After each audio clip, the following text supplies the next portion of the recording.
আসসালামু আলাইকুম। আহ এত জোরছে বে। জুনায়েদ ভাই, দর্শকের উপলক্ষে আমার একটা কথা বলার আছে। আপনারা যদি শরীর সুস্থ রাখতে চান, বেশি করে পান খান। পান খাইলে শরীর সুস্থ থাকবো। এর বয়স কিন্তু বেশি না, মাত্র 22 বছর, ঠিক আছে? এই কিন্তু এই বয়সেই পান ধরে ফেলাইছে। আমি আরো টেনশনে আছি, এই যে বুড়া বয়সে কি পরিমাণ যে পান খাইবো। দুদিন পরে অন্য কিছু খাম খাম। ভাই আপনি বিয়ে করবেন কবে? বয়সটা মাত্র 22, বিয়ের বয়স আছে এখনো বাকি। ওর মনে একদিন বিয়া, আমার মায়ার আমার রেখায় দর্শকরা কি রাজি। আপনার জন্য মেয়ে থাকবে?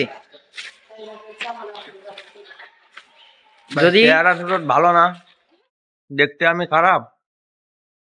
জুনায়েদ ভাইয়ের বিয়ে হলে আমিও বাপরে করতাম। বিয়েরা যাচ্ছে বিয়ে দেয়। হম।